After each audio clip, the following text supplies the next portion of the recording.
आप सभी को जय श्री कृष्ण, राधे राधे। तो आज का जो टॉपिक है, आज की जो सत्य लीला कथा के माध्यम से आप समझेंगे कि आप घर बैठे गंगा मैया में दीपदान का फल कैसे प्राप्त करें, क्योंकि हर इंसान चाहता है। और इस बार का जो संयोग बन रहा है ना, मौनी अमावस्या में, वो 144 वर्ष के बाद आया है। जैसे कुंभ आया है 144 वर्ष के बाद, वैसे ही कुंभ का ही फल इसमें भी मिलता है। मौनी अमावस्या की पूजा में उसकी आराधना कैसे किया जाता है और कैसे हम दीपदान करें। और अगर आप गंगा नदी जा रहे हैं, संगम स्नान जा रहे हैं, महाकुंभ स्नान जा रहे हैं, तो ये तो अपने आप को बहुत सौभाग्यशाली समझिए कि आप वहाँ पहुँचे, वहाँ स्नान किया, वहाँ दीपदान किया, दान पुण्य धर्म किया। अपने आप को बहुत भाग्यशाली और भगवान की बहुत कृपा है आपके ऊपर, ये समझिए।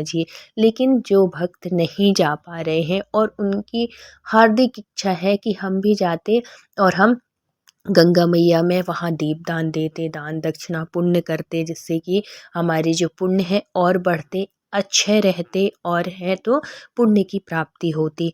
और ऐसा होता है। लेकिन अगर आप नहीं जा पा रहे हैं किसी भी कारणवश, स्वास्थ्य की वजह से, दूरी की वजह से, बहुत ज़्यादा भीड़ हो रही है, इस वजह से अगर आप नहीं जा पा रहे हैं मौनी अमावस्या के स्नान में या दीपदान करने के उससे, तो आप घर में भी बहुत ही आसानी से दीपदान कर सकते हैं और गंगा मैया को अपने घर में आवाहन कर सकते हैं। और आपको भी उतना ही फल की प्राप्ति होगी जितना कि आप गंगा स्नान करेंगे और गंगा में जाके आप दीपदान करेंगे, दीप प्रज्वलित करेंगे, उतना ही पुण्य प्राप्त होगा। कैसे? तो अगर आप लड्डू गोपाल के भक्त हैं, लड्डू गोपाल की सेवा करते हैं, और कहानी आपको, ये वीडियो आपको थोड़ी भी अच्छा लगे तो प्लीज़ लाइक कर दीजिएगा। चैनल में न्यू हैं तो प्लीज़ सपोर्ट करिएगा, सब्सक्राइब कर लीजिएगा। तो ये एक लीला कथा के माध्यम से समझते हैं कि जब हमारे घर में, जब हम सेवा करते हैं अपने कन्हैया की, एक रिश्ते से जुड़े होते हैं, हम उनको पुत्र मानते हैं, भाई मानते हैं, गुरु मानते हैं, कुछ भी मानते हैं। जब हम सबको सौंप देते हैं, उनको अपना घर का अपना मालिक बना लेते हैं, तो सारी जिम्मेदारी उनकी हो जाती है। ऐसे ही हुआ एक मैया के साथ। मैया बुजुर्ग थी, लेकिन अपने लड्डू गोपाल की बहुत बड़ी भक्त थी। वो कहीं भी जाती, अपने लड्डू गोपाल को, अपने लाला को लेके ही जाती। इस बार इनकी बहुत ज़्यादा इच्छा थी, बहुत खुश थी कि इतने वर्षों के बाद ऐसा संयोग आया है। और सच भी बात है कि 2 जन्म जब हमारे हो जाएंगे, तब कहीं जाके ये 144 वर्ष, कौन जीता है? कोई जीता है इतना? अधिक से अधिक 80 तक ही लोग पहुंच रहे हैं। अब तो बहुत ऐसे हैं, विरले ही हैं जो 100 पार कर रहे हैं। नहीं तो कोई नहीं वो हो रहा है। तो 2 जन्म आपको लेने ही पड़ेंगे, तब कहीं जाके 144 वर्ष का ये संयोग आएगा। और बहुत ही पुनीत होता है। आप प्रयागराज जाइए, कुंभ में जाइए और स्नान करिए, वहाँ दीपदान करिए, बहुत महत्व होता है। तो ये मैया को सब कुछ पता था। और मैया जब तक स्वस्थ थी, हर साल जाती थी, पिछली बार की उसमें भी गई थी, लेकिन इस बार थोड़ी सा स्वास्थ्य की वजह से क्या होता है कि पहले तो इनकी तैयारी हो जाती है जाने की, बच्चे भी कह देते हैं कि हाँ माँ चलेंगे, लेकिन जाने से पहले, इनकी 4-5 दिन पहले इनकी तबीयत ख़राब हो जाती है। और इनका ये था, रिजर्वेशन हो गया था, सब कुछ हो गया था कि मौनी अमावस्या का स्नान करना है, क्योंकि ये शाही स्नान होते हैं, देव स्नान होते हैं, कुछ 4 स्नान होते हैं जो कि शाही स्नान होते हैं, और उसका बहुत पुण्य होता है। कहते हैं देवता तक आते हैं, देव लोग भी, जो देवता होते हैं वो भी तरसते हैं पृथ्वी में आने के लिए। और हम तो इतने पुण्य, हमारे कितने पुण्य होंगे जो कि हम पृथ्वी में जन्म लिए, अपने भारत देश में जन्म लिए, ब्राह्मण कुल में जन्म लिए, अच्छे परिवार में, अच्छे लोगों के सत्संग में, इतना अच्छा शरीर मिला, स्वास्थ्य मिला, सब कुछ मिला। तो इस चीज़ के लिए भी भगवान को हमेशा धन्यवाद दिया करिए कि आप इतने अच्छे घर परिवार से स्वस्थ हैं, सबसे अच्छी बात। और बोल पा रहे हैं, सबको सारे अंग भगवान ने आपको बना के दिए हैं। तो हर एक चीज़ के लिए ना, अगर हम धन्यवाद दें तो हर एक चीज़ के लिए दे सकते हैं। और ये आदत बहुत अच्छी होती है, कृतज्ञता बहुत अच्छी बात होती है। तो ये जो मैया थी, ये लड्डू गोपाल की अपनी भक्ति थी और बहुत संतोषी मैया थी, बहुत संतुष्ट रहने वाली। और कहते भी हैं जो संतुष्ट रहते हैं ना उनका जीवन हमेशा भगवान की सानिध्य में रहता है, कृपा रहे, क्योंकि उनको छोटी छोटी बातों में भगवान की कृपा समझ में आती है।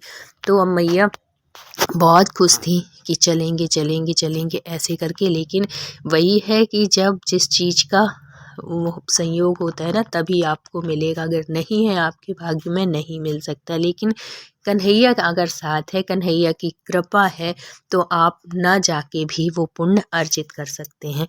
ऐसे ही भरोसा ये मैया को अपने कन्हैया पे था। अब रिजर्वेशन तो हो ही जाता है, मौनी अमावस्या के 3-4 दिन पहले इनकी तबीयत वो होने लगती है, तबीयत ख़राब होने लगती है। अब सबको लगने लगता है कि अब रिजर्वेशन भी हो गया है, माँ की तबीयत भी ठीक नहीं है और इनको ले जाना भी सही नहीं है। और बिल्कुल सही बात है, जो बड़े बूढ़े होते हैं ना तो ऐसी जगह पे बिल्कुल नहीं ले जाना चाहिए, क्योंकि जो शाही स्नान है महाकुंभ के वो बहुत ज़्यादा भीड़ होती है उसमें। जो स्वस्थ हैं, लड़के हैं, जवान हैं, वो भी इतनी भीड़ में परेशान हो जाते हैं। फिर तो बच्चे और बूढ़ों का तो परेशान होना बिल्कुल स्वाभाविक सी बात है, क्योंकि उनको इतनी आदत नहीं होती इतनी भीड़-भाड़ में चलने की, और फिर थोड़ी-सी तबीयत खराब हो जाए तो और ज़्यादा मुश्किल होती है। तो परिवार में जो बच्चे थे, उनके जो बच्चे थे, अब वो कह देते हैं कि माँ अब आप नहीं जाओगे क्योंकि आपकी तबीयत ठीक नहीं है और भीड़ बहुत ज़्यादा हो रही है। और रोज़ उनको न्यूज़ दिखाते थे कि देखो कितनी वो है, जिसमें कि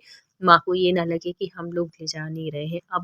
अब उनको भी, आंटी जी को भी लगता है कि हाँ भाई मेरी तो तबीयत ठीक नहीं है, और अगर वहाँ पे अगर कुछ दिक्कत हो गई तो बच्चे परेशान हो जाएँगे। लेकिन कन्हैया से बहुत प्रार्थना करती कि हे कन्हैया, मैंने बहुत सोच रखा था कि मैं जाऊँगी वहाँ पे मौनी अमावस्या में, दीपदान करूँगी, दान पुण्य करूँगी सब कुछ, लेकिन आपने सब कुछ रोक दिया मेरा। अब ये संयोग मुझे नहीं मिल पाएगा, और ऐसे सोचने लगती हैं। बहुत अपने कन्हैया से मतलब मन उदास होता हो जाता है उनका, जब वो कन्हैया के पास जाती हैं। और कन्हैया की सबसे बड़ी विशेषता ये है कि जब हम कभी भी मन उदास हमारा होता है ना, हम मतलब बड़े उसमें जाते हैं अपने कन्हैया के पास कि ये चाहिए था या कि ये होना था और नहीं हुआ। उसी क्षण हमारे जो कन्हैया है अपनी नज़र घुमाते हैं और वो चीज़ उपलब्ध कराते हैं। ये कृपा होती है, बहुत कृपा होती है कन्हैया की हर भक्त के ऊपर। अब वो बड़ी उदास हो जाती हैं और ये हो जाता है कि अब तो कुछ नहीं हो पाएगा, ना मैं दान पुण्य कुछ नहीं कर पाऊँगी, अब घर में ही रहना है तो कहाँ मैं गंगा के तट पर मैं दान करूँ, पुण्य करूँ, या कि फिर मैं दीपदान करूँ।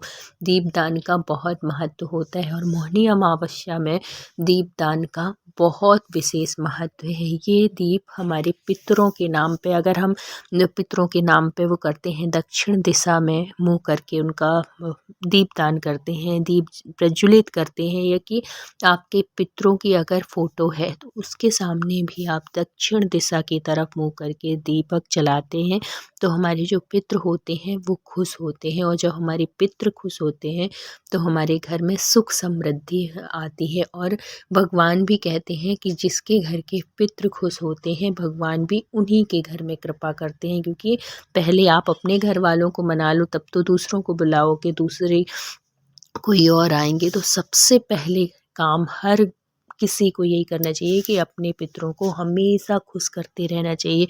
और ये छोटे-छोटे से उनको जो हम पूजा करते हैं, या कि जब भी आप सूर्य भगवान को जल अर्पित करते हैं तो अपने पितरों के नाम पे भी ज़रूर दिया करिए, उनको भी पानी मिलता है जब आप दीप प्रज्वलित करते हैं। वैसे रोज़ नहीं, लेकिन हर अमावस्या को आप अपने पितरों के नाम पे एक दीपक जलाया करिए, दक्षिण की तरफ मुख करके, क्योंकि दक्षिण दिशा पितरों की मानी जाती है। तो जब हमारे पितृ खुश होते हैं तो भगवान भी हमेशा खुश होते हैं। और जिसके घर के पितृ खुश नहीं होते तो आप कितनी भी पूजा पाठ धर्म कर लो, आपको उसका फल नहीं मिलता। तो अगर आपको आपकी पूजा का, आपके दान पुण्य का पूरा फल चाहिए तो अपने पितरों को ज़रूर खुश करिए, उनके नाम पे कुछ ना कुछ करते रहिए। और मौनी अमावस्या में तो अगर आप जो भी दान पुण्य करते हैं उसमें पितरों के उससे करते हैं तो आपको तो फल मिलेगा ही मिलेगा। आपके पितृ भी वहाँ पे खुश होते हैं, बहुत आशीष देते हैं कि चलो हमारा कोई तो है जो कि हमें याद करता है। और फिर बड़े बूढ़े क्या होते हैं, ये अपने बच्चों को हमेशा आशीर्वाद देते हैं, हमेशा आगे बढ़ने के लिए उन्नति चाहते हैं। हमेशा हमारे घर के बड़े ऐसे ही ये होते हैं, ये भी तो हमारे घर के ही हैं, हमारे घर के पूर्वज ही हैं, इसलिए इनकी बस ज़्यादा नहीं होता है, इनके नाम पे कुछ दान कर दीजिए, कुछ बाँट दीजिए, या कुछ नहीं है तो आप दीपक प्रज्वलित कर दीजिए। अमावस्या के दिन हमेशा, ज़रूरी नहीं कि सिर्फ़ मौनी अमावस्या की उसमें ही करना है, हर महीने आप अमावस्या में वो कर दीजिए, दीप प्रज्वलित कर दीजिए, पीपल के पास दीप रखाइए। ये छोटी-छोटी सी चीज़ें होती हैं जो कि हम अपने पितरों को खुश कर लेते हैं, और जब हमारे पितृ खुश होते हैं तो भगवान अपने आप खुश होने लगते हैं। ऐसे ही अब इनको जानकारी नहीं थी इस चीज़ की, तो एक दिन क्या होता है कि इनके पड़ोस में ही, मतलब इन्हीं की कॉलोनी में ये भागवत चल रहा था इस टाइम पे, क्योंकि मकर संक्रांति में ना अधिकांश इतने भागवत होते हैं, जगह-जगह भागवत होते हैं, बहुत भागवत होते हैं, धर्म कर्म के कार्य होते हैं। तो भागवत चल रहा था, तो ये जो आंटी हैं इनकी थोड़ी-सी हल्की-हल्की तबीयत ठीक हो रही थी, और घर में लेटे-लेटे बैठे-बैठे भी इनको अच्छा नहीं लग रहा था, तो वो बोली कि आज मैं सुनने जाती हूँ। देखो उसी दिन क्यों गई, पहले भी जा सकती थी, बाद में भी जा सकती थी, लेकिन ये सब कुछ कन्हैया की कृपा होती है। कन्हैया जब हम तक कोई जानकारी पहुँचाने वाले होते हैं ना, तो वो माध्यम बना देते हैं। अब उस दिन आंटी जल्दी-जल्दी अपना तैयार होके जाती हैं, और वो जब भी भागवत कथा में कुछ ऐसे उसमें जाती थी धार्मिक कार्य में, तो वो अपने कन्हैया को, क्योंकि बहुत बड़े उनके कन्हैया नहीं थे, छोटे से कन्हैया थे, तो वो अपने कन्हैया को ज़रूर लेके जाती थी ऐसे धार्मिक स्थानों पे, कथा भागवत में कुछ भी ऐसे हो रहा है तो जब वो लेके जाती हैं तो वहाँ पे जो भागवताचार्य थे जो भागवत सुना रहे थे, तो उसमें उन्होंने मौनी अमावस्या का जिक्र किया, और उसी में उन्होंने बताया कि देखो ये जो टाइम है, अगर आप मौनी अमावस्या में वहाँ जा रहे हैं, संगम के तट पर जा रहे हैं, प्रयागराज जा रहे हैं, तो ये तो बहुत ही सौभाग्य की बात है, बहुत अच्छी बात है। लेकिन अगर आप उसमें मौनी अमावस्या में प्रयागराज नहीं जा पा रहे हैं, किसी पवित्र नदी के किनारे नहीं जा पा रहे हैं, ज़रूरी नहीं कि सिर्फ गंगा नदी ही हो, आप यमुना के किनारे चले जाओ, नर्मदा में चले जाओ, गोदावरी, कहीं भी किसी भी पवित्र स्थान पे आप जाके दीपदान कर सकते हो। अगर वहाँ भी जाने में असमर्थ हो तो आप बिल्कुल परेशान नहीं होइए, आपको पूरा फल मिलेगा। तो जब ये सुनती हैं वो मैया कि आपको बिना गए पूरा फल मिलेगा, तो वो बड़ी उत्सुक हो जाती हैं कि आखिर ऐसा क्या है जो कि करने से मुझे भी वहाँ जाने बराबर पुण्य मिलेगा, या कि गंगा में दीपदान जैसे पुण्य मिल जाएगा मुझे। फिर वो जो भागवताचार्य थे वो बताते हैं कि अगर आप वहाँ नहीं जा पा रहे हैं किसी भी नदी के तट पर, तो आप एक अपने घर में भी ये कर सकते हैं। क्या करना चाहिए, और हम सबको, अगर अगर हम सब जा पा रहे हैं तो ठीक है, जो नहीं जा पा रहा है तो वो हर कोई अपने घर में ये कर सकते हैं और पूरा पुण्य प्राप्त कर सकते हैं। गंगा में दीपदान का क्या करना है आपको कि भगवान के पास आप पहले भगवान की सेवा अच्छे से कर लीजिए, सब कुछ अच्छे जैसे आप रोज़ करते हैं। फिर वहीं पे उसी स्थान पे आप अच्छे से साफ़ कर लीजिए, मतलब भगवान के साइड में जहाँ भी आपको जगह हो, सुविधा हो, और एक परात ले लीजिए। सबके घर में परात होती है क्योंकि सबके घर में लोग होते हैं, और परात नहीं मतलब ऐसी कुछ ऐसे बर्तन ले लीजिए जिसमें कि आप पानी भर सकें। और परात ऐसी होती है, चौड़ी सी होती है, उसमें गहराई होती है, तो उसमें पानी बहुत अच्छे से आ जाएगा। फिर उस परात में थोड़ी सी पुष्प डाल दीजिए, उसी परात में थोड़ी सा गंगा जल मिला लीजिए। तो जब हम गंगा जल मिलाते हैं तो वो जो पूरा पानी होता है वो पूरा गंगा जल के रूप में ही हो जाता है। और स्मरण करिए, अपना भाव रखिए कि जैसे हम प्रयागराज में हैं या कहीं भी हैं, काशी में हैं, बनारस में हैं, किसी भी पवित्र स्थान पे हैं, चाहे आप यमुना के किनारे, जो भी आपके मन में जहाँ भी जाने की इच्छा रही हो और आप किसी कारणवश नहीं जा पाए हैं, तो ऐसे मन में आप विचार रखिए कि हम वहीं पे उसी तट पे हम खड़े हुए हैं, हमारे सामने गंगा मैया बह रही हैं और हम उन्हीं में दीप प्रज्वलित कर रहे हैं, दीप दान कर रहे हैं। मतलब जैसे वो होते हैं ना, दीप दान करते हैं, वैसे ही भाव से आप एक दीपक बनाइए और उसमें फूल रखिए, सब कुछ वो करिए और वहीं पे आप दीपक को प्रज्वलित करिए।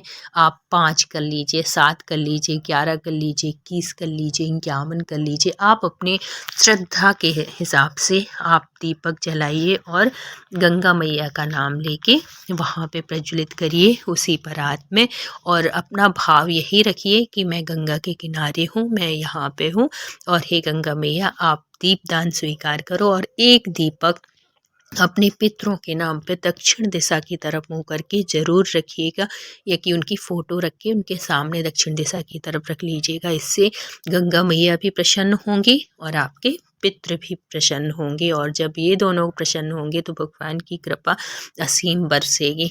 तो ऐसे उपाय अगर आप घर में कर लेते हैं तो आपको भी उतना ही पुण्य प्राप्त होगा जितना कि वहाँ पे जाने से होगा। तो ये मैया मौनी अमावस्या के पहले जब ये जानकारी उनको मिल जाती है तो बड़ी खुश होती हैं कि अब जो मौनी अमावस्या आएगी मैं उसमें इतनी ऐसी ही सेवा कर लूँगी, और वो अपने कन्हैया को बहुत धन्यवाद देती हैं।